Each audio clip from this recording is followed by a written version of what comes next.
कंगना रनौत की film emergency का trailer release हुआ और यह फिल्म उस नैरेटिव को तोड़ती हुई दिख रही है जो भारत में बांग्लादेश जैसी अराजकता पैदा करना चाहती है, जिसे नरेंद्र मोदी ने खुद लाल किले से बताया। चुनौतियां भीतर भी है, चुनौतियां बाहर भी है। फिल्म के भीतर वो चीजें हैं जो एक जर्मन यूट्यूबर के मुंह पर थप्पड़ की तरह हैं। नमस्कार दोस्तों, क्या हमारे देश में डेमोक्रेसी खत्म हो चुकी है? फिल्म पर डिबेट भी चालू हो गई। पर क्या ये फिल्म रिलीज के बाद उस घटिया प्रोपेगेंडा को तोड़ पाएगी जो भारत को अनस्टेबल करने की दिशा में आगे बढ़ रहा है? यदि हाँ, तो कैसे? जानने के लिए वीडियो को अंत तक देखें और चैनल को सब्सक्राइब कर लें। हर हर महादेव दोस्तों, जय सनातन, जय हिंद। दोस्तों स्वागत है एक और नई वीडियो में। दोस्तों आपको पता होगा कि एक नई फिल्म आ रही है कंगना रनौत की इमरजेंसी पे। तो इस पे जो है कल ट्रेलर रिलीज हुआ इसका, और ट्रेलर रिलीज होते ही इसमें जो है बवाल शुरू हो गया है। तमाम तरह की डिस्कशन, डिबेट्स जो हैं इस फिल्म पर हो रही हैं। तो आज की वीडियो का टॉपिक भी इसी से रिलेटेड है। तो चलिए बिना टाइम गवाए आज की वीडियो को शुरू करते हैं। दोस्तों अगर चैनल पर नए हैं तो चैनल को सब्सक्राइब कर लें। Let's start. तो कल इमरजेंसी फिल्म का ट्रेलर रिलीज हुआ। इमरजेंसी जैसी एक फिल्म भारत को बांग्लादेश की तरह अनस्टेबल होने से बचाने के लिए आवश्यक है। ये स्टेटमेंट ना आपको अभी बहुत फार फेच्ड लग रही होगी, पर उतना सोचने से पहले केवल एक बार प्रधानमंत्री मोदी ने जो आज लाल किले से कहा है वो सुन लीजिए। चुनौतियां हैं, अनगिनत चुनौतियां हैं। चुनौतियां भीतर भी है, चुनौतियां बाहर भी है। और जैसे जैसे हम ताकतवर बनेंगे, जैसे जैसे हमारा तवज्जो बढ़ेगा, तो चुनौतियां भी बढ़ने वाली है। बाहर की चुनौतियां और बढ़ने वाली है, और मुझे उसका भली भांति अंदाज है। सरल शब्दों में नरेंद्र मोदी जानते हैं कि कुछ विदेशी शक्तियों का प्रयोग करके देश को अनस्टेबल करने का प्रयास चल रहा है, और वो उन शक्तियों से अनुरोध कर रहे हैं कि ऐसा ना करें। अब इमरजेंसी जैसी एक फिल्म ऐसी स्थिति में किस प्रकार काम आ सकती है, उस पर बात करते हैं। तो कंगना की फिल्म बेसिकली इंदिरा गांधी द्वारा भारत में लगाई गई इमरजेंसी की बात करती है। रिसर्च के मामले में फिल्म के ट्रेलर से ही समझ में आ जाता है कि रिसर्च अच्छी हुई होगी, क्योंकि डिटेलिंग पर काम किया गया है। कुछ एग्जांपल से बताता हूँ जो सीधा सीधा ट्रेलर में दिख रहा है। ये इंदिरा गांधी का एक्चुअल ऑफिस था, और इमरजेंसी फिल्म में इंदिरा का जो ऑफिस दिखाया गया है वो देखिए। वही मैप, वही लैंडलाइन फोन्स, वही पेन स्टैंड। अब इमरजेंसी फिल्म में इंदिरा की कार को देखिए।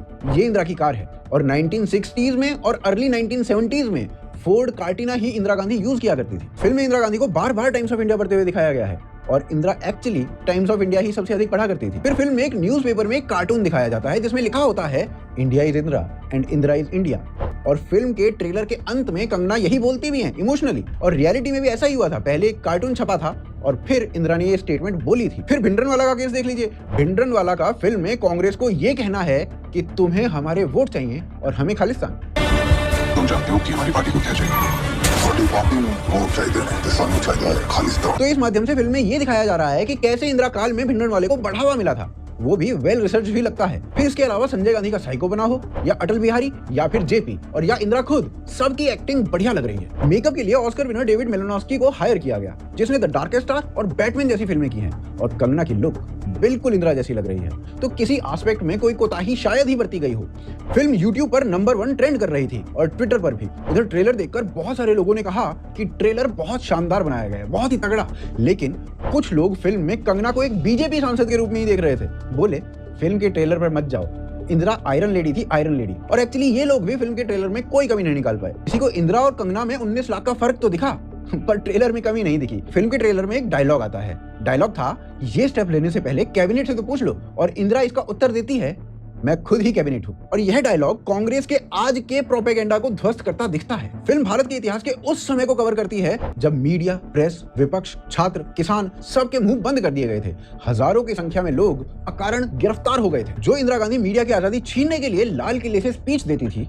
पूर्ण स्वराज के माने केवल ये नहीं है कि आप अपने प्रतिनिधि को चुने, केवल माने ये नहीं है कि जो अखबार लिखना चाहें, चाहे वो बहुत ही कम लोगों की आवाज उठाते हों, वो इजाजत मिले उनको।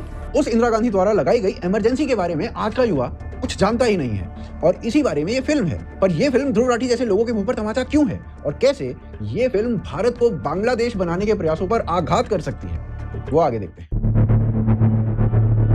देखिए, इमरजेंसी जैसी फिल्म किस प्रकार से देश में स्टेबिलिटी ला सकती है, उसे समझने के लिए देश को कैसे अनस्टेबल करने का प्रयास किया जा रहा है वो समझना पड़ेगा। कांग्रेस लीडर सलमान खुर्शीद का ये बयान सुनिए। We disappointed young Muslims in this country to the extent that they decided that they would take the law into their own hands. जी, आपने सही सुना, हाथ में आर्म्स लेना जस्टिफाई किया जा रहा है। अब कांग्रेस के लीडर मणिशंकर अय्यर का ये स्टेटमेंट सुनिए। शक पैदा हुआ लोगों के मन में बांग्लादेश में ये फ्री एंड फेयर इलेक्शन है क्या, वैसे ही शक यहाँ भी आने लगे हैं। वहाँ तो उभर गए हैं लेकिन यहाँ भी वो शुरू हो गए हैं। आपने ये भी सही सुना, इनके अनुसार बांग्लादेश वाला हाल भारत में भी हो सकता है, क्योंकि नरेंद्र मोदी भारत में चुनावों में धांधली कर रहे हैं। अब थोड़ा इकोसिस्टम को देखते हैं। अशोक स्वेन के अनुसार बांग्लादेश में डिक्टेटर शेख हसीना का हाल देखकर भारत में डिक्टेटर मोदी को चिंता सता रही है, क्योंकि उनका भी हाल यही होने वाला है। अब ये देखिए, भारतीय सेना के एक celebrated retired lieutenant general Modi को हटाने के लिए बांग्लादेश जैसे तख्तापलट को सपोर्ट करते हुए प्रतीत हो रहे हैं, और ऐसे ट्वीट्स की संख्या सैकड़ों में है।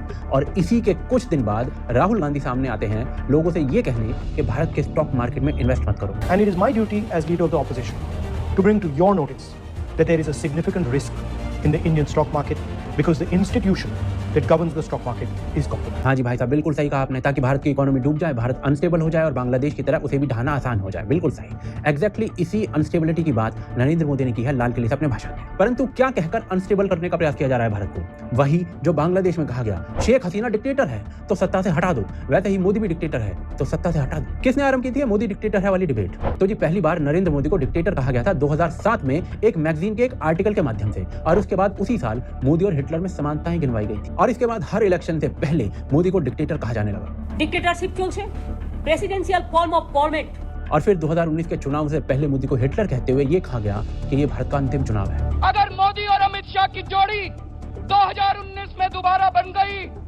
दोस्तों ये संविधान बदल देंगे, इस देश में चुनाव बंद करा देंगे जो हिटलर ने किया था।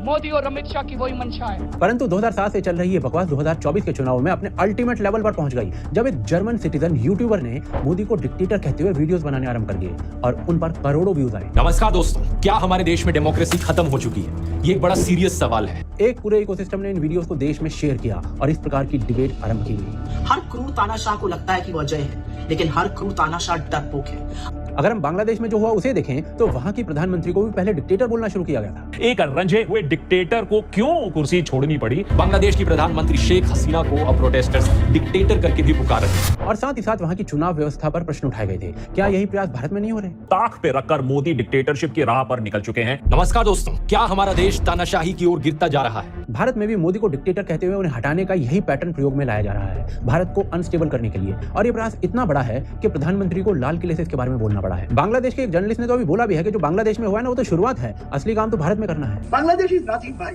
Bangladesh is a very small country. ये खेल का जो शुरुआत अभी बांग्लादेश से, लॉन्चिंग पैड, मेन खेल होगा भारत में, इनका टारगेट भारत है। परंतु भारत में ये सारा अनस्टेबल करने का प्रयास ना विफल हो सकता है यदि लोगों को पता चल जाए कि असली डिक्टेटर होता क्या है, और यहाँ इमरजेंसी जैसी फिल्में काम आती है। कैसे, वो आगे देखते हैं।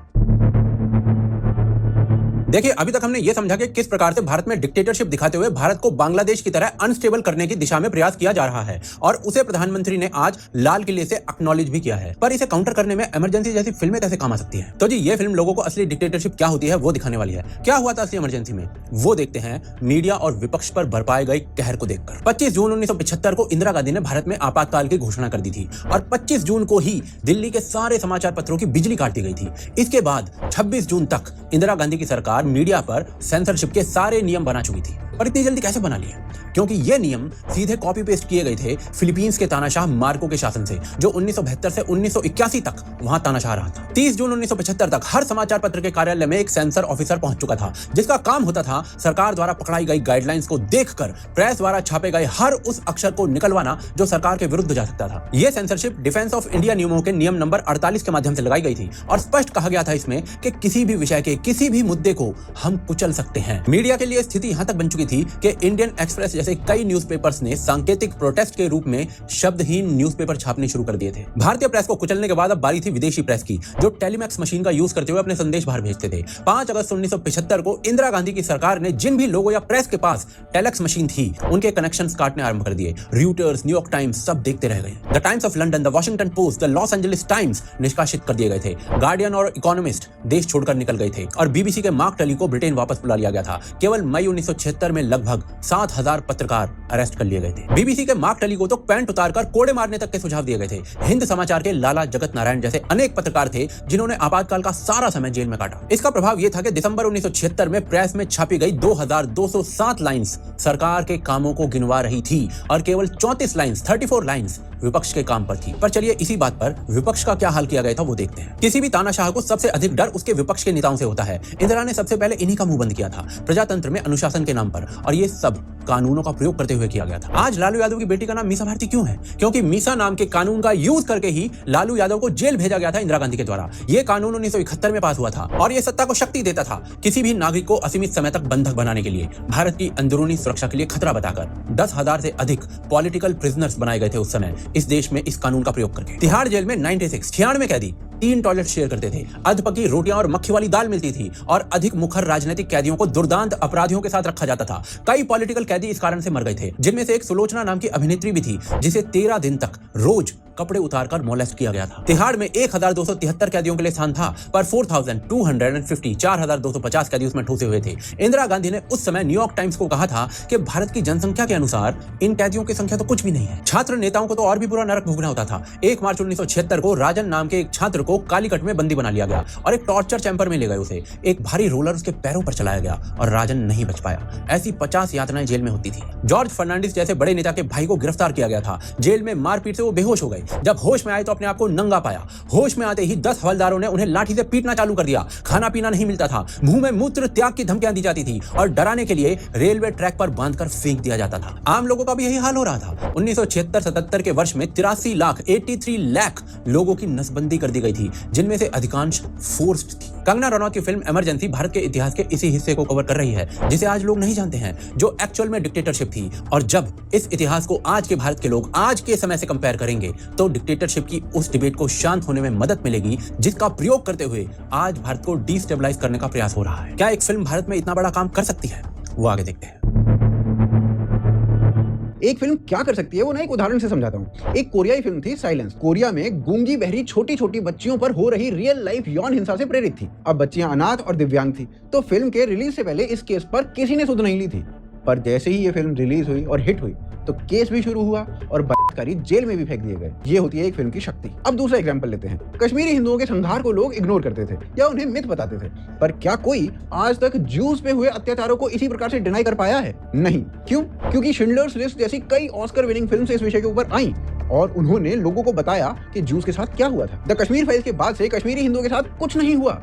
ये वाला जो नैरेटिव था ना, वो ऑलमोस्ट समाप्त हो चुका है। एक अमेरिकन ने फ्लोरिडा में ये फिल्म देखी और फिल्म के अंत में वो रोते हुए चीखने लगा। अब वो और दर्द नहीं झेल पाएगा। कश्मीरी पंडितों का दर्द एक अमेरिकन समझ रहा था। किताबों में लिखना या आर्टिकल लिखना तो कई वर्षों से चल ही रहा था। कितने लोग उनका दर्द समझ पाए, लेकिन एक फिल्म बनी तो एक अमेरिकन तक ये दर्द समझ पाया। कोरियाई फिल्म्स और सीरीज ने अपनी एक वृहद मार्केट बनाई है, भारत में भी और संसार के कई अन्य देशों में भी। आज भारत के कई लोग कोरियाई भाषा बोलना सीख रहे हैं। आज अचानक से भारत में कोरियाई फूड, कपड़े और मेकअप की मार्केट बढ़ गई है। ये ना एक सिनेमा की पावर है। अच्छा, भारत में आप किसी से भी पूछोगे कि अकबर की पत्नी का नाम क्या था, तो झट से उत्तर आएगा जोधा। जबकि फिल्म बनाने वाले लोग स्वयं जानते हैं कि जोधा नाम का तो कोई कैरेक्टर इतिहास में कभी था ही नहीं। जोधा अकबर पिक्चर बन गई। जोधाबाई मुगल आजम में भी थी। फैक्ट यह है कि अकबर की कोई वाइफ जोधाबाई नहीं थी। अब वो मशहूर हो गया, अब वो रियल हो गई है, मगर रियलिटी में अकबर की कोई वाइफ नहीं थी जिसका नाम जोधाबाई। ऐसी कोई वाइफ ही नहीं थी। कहानियां बन जाती है, उसमें क्या है। ये नई पीढ़ी क्या करे? फिल्में देखती है, इतिहास उसी से समझती है। अरे भाई, फिल्मों को हिस्ट्री मत समझिए और हिस्ट्री को फिल्म न समझिए। आप गौर से देखिए, आप फिल्में देखिए, एंजॉय कीजिए, और हिस्ट्री में अगर आप इंटरेस्टेड हैं तो सीरियसली हिस्ट्री पढ़िए। एक फिल्म की शक्ति इतनी होती है कि वो आपको सिगरेट पीना तक सिखा सकती है। 2010 में हुए सर्वे के अनुसार भारत में 52% युवा सिगरेट पीना फिल्मों से सीखे थे। एक फिल्म लोगों को महिलाओं से यौन हिंसा करना तक सिखा सकती है। सीडीसी की रिपोर्ट के अनुसार फिल्मी पर्दे पर हुई महिलाओं से यौन हिंसा वास्तविक जीवन में भी यौन व्याभिचार को बढ़ाती है, और ऐसी ही एक रिपोर्ट टेलीग्राफ में भी छपी थी। फिल्म बहुत कुछ कर सकती है, पूरा का पूरा नैरेटिव बदल सकती है। फिल्म लोगों को यह भी बता सकती है कि असली डिक्टेटर क्या होता है, और जब लोग असली डिक्टेटर को देख लेंगे तो देश में नकली डिक्टेटरशिप की जो डिबेट चल रही है वो समाप्त हो सकती है। और यदि ये डिबेट समाप्त होती है तो उस अराजकता के खतरे को भी दूर किया जा सकता है जो आज भारत पर मंडरा रहा है। यहाँ केवल एक चीज की आवश्यकता है कि फिल्म इंपैक्टफुल हो। इमरजेंसी का ट्रेलर तगड़ा है, फिल्म का लुक इंटरनेशनल है, इसने एक डिबेट भी चालू की है, और यदि ये फिल्म अच्छी हुई तो देश को एक्चुअल में पता चल जाएगा कि डिक्टेटर क्या होता है। साथ ही इस विषय पर अन्य फिल्मों और वेब सीरीज का रास्ता भी खुलेगा, और ये उन लोगों के मुंह पर चांटा होगा जिन्हें आज भारत में डिक्टेटरशिप दिख रही है। तो अब इस विषय पर आप अपने विचार हमारे साथ कमेंट्स में साझा कीजिए, वीडियो को शेयर करिए और चैनल को सब्सक्राइब करिए, सपोर्ट करिए हमारे। तो दोस्तों, कैसी लगी आपको वीडियो? उम्मीद है वीडियो पसंद आई होगी। और बिल्कुल, मूवीज जो है एक अहम रोल प्ले करती हैं। बहुत सारी चीजें जो हैं वो हमें मूवीज से पता चलती हैं, जिन्हें शायद हम कभी ना जान पाते, वो चीजें भी हमें मूवीज के थ्रू पता चलती हैं। हाँ, बहुत हद तक मूवीज जो आजकल बन रही हैं वो इतनी वो नहीं है कि हम फैमिली के साथ देख पाएं, बट ऐसी मूवीज, हिस्ट्री में ऐसी मूवीज बनी हैं जो एक स्ट्रॉन्ग मैसेज जो है वो देती हैं, है ना। ऐसी मूवीज बननी चाहिए जिनसे हमारा यूथ भी प्रेरित हो, जनरेशन जो है वो प्रेरित हो, आवाम को उन चीज़ों के बारे में पता चले जो हमारी हिस्ट्री है, जो क्या क्या हमारी हिस्ट्री में हुआ, वो सब चीज़ें जो है वो पता चलनी चाहिए। ऐसे टॉपिक्स जो हैं वो मूवीज़ के थ्रू आने चाहिए। तो और इसके अलावा कुछ लोग हमें जो है इतना बरगलाने की कोशिश कर रहे हैं, कुछ ऐसे तथ्य जो हैं प्रमाणित तथ्य नहीं होते हैं, वो हमारे सामने पेश किए जाते हैं, और इस ढंग से पेश किए जाते हैं कि बहुत सारा यूथ जो है वो उसमें उनके झांसे में फंस जाता है। तो ये चीज़ें हमें अवॉइड करनी होंगी, देखना होगा कि क्या हमारे हित में है और क्या हमारे हित में नहीं है। हमारे हित का मतलब है कि हमारे देश का हित। सबसे पहले राष्ट्र सर्वोपरि, सबसे पहले राष्ट्र आता है ना, देश सबसे पहले है। हम सभी को अपना कुछ सोचने से पहले देश के बारे में सोचना चाहिए।